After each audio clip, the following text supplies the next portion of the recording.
Ibu, Bapak, Saudari, Saudara, rekan-rekan muda, dan adik-adik sekalian dimanapun kalian berada, bertemu kembali dengan saya Romotino SSCC di dalam catatan pesiarah.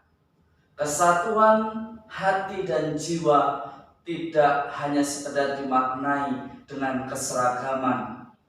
Justru kesatuan hati dengan jiwa ketika kita tetap bisa mencintai dan menghargai perbedaan yang ada di dalam persiaran hidup kita.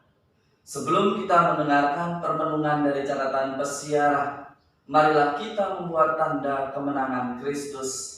Dalam nama Bapa dan Putera dan Roh Kudus. Amin.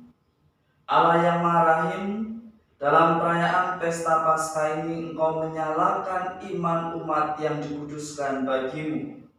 Tambahkanlah rahmat yang telah Engkau anugerahkan, agar kami semua semakin memahami betapa agung pembaptisan yang menyucikan kami, betapa luhur roh yang melahirkan kami kembali, betapa mulia darah yang menebus kami. Ajarilah kami di dalam persiaran hidup kami, agar selalu menghadirkan Engkau yang Maha Rahim. Demi Kristus pengantara kami. Amin.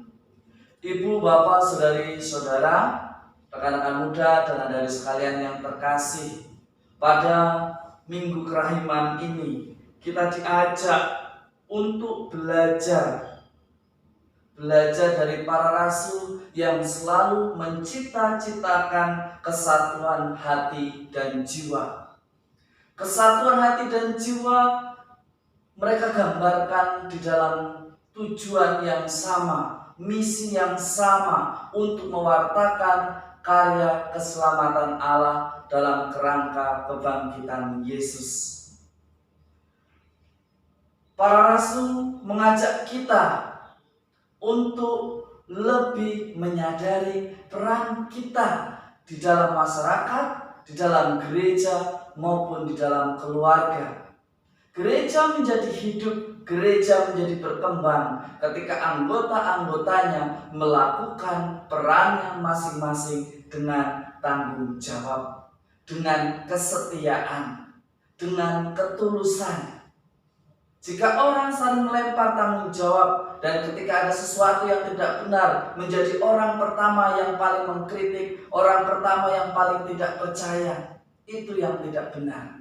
Kita diajak untuk melakukan tugas dan tanggung jawab kita bersama-sama mencari solusi yang membangun gereja yang hidup menjadi lebih baik meskipun di tengah keterbatasan pandemi COVID-19. Kita juga diajak untuk tidak berputus asa seperti orang beriman yang tanpa pengharapan. Menjadi sangat aneh ketika kita mengatakan bahwa saya orang beriman tetapi tidak memiliki pengharapan. Dalam surat pertama Rasul Yohanes, kita diingatkan bahwa kita sebagai orang beriman mestinya memiliki iman yang teguh.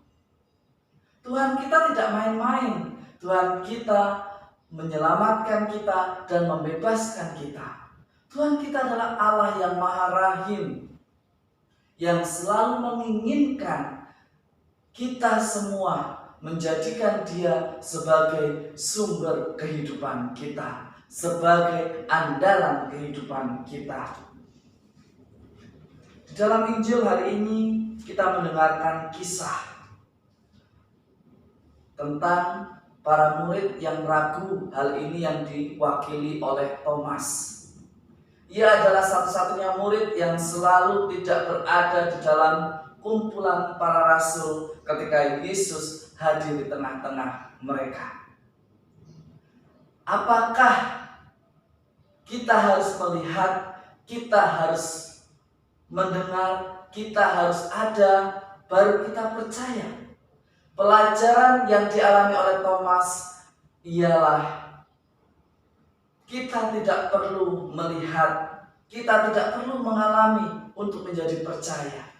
Sebagaimana para penguasa negara, orang-orang yang memegang kepentingan semua berteriak untuk menaati prokes, Mari kita sebagai orang beriman taati itu. Jangan kita masih bertanya, benarkah COVID itu tidak ada?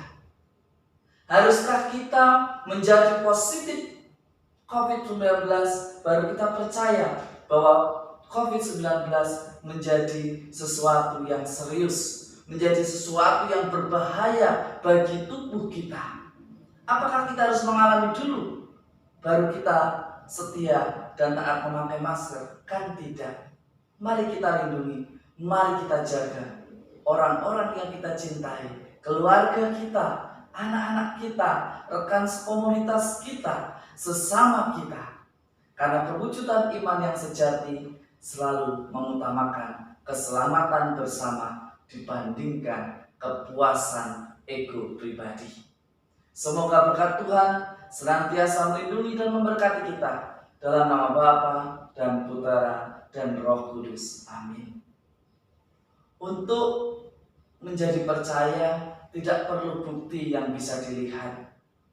Ketika kita percaya, yakinlah bahwa Tuhan akan memberikan sesuatu yang terbaik dalam hidup kita, indah pada waktunya menurut rencananya. Selamat berminggu, Tuhan memberkati.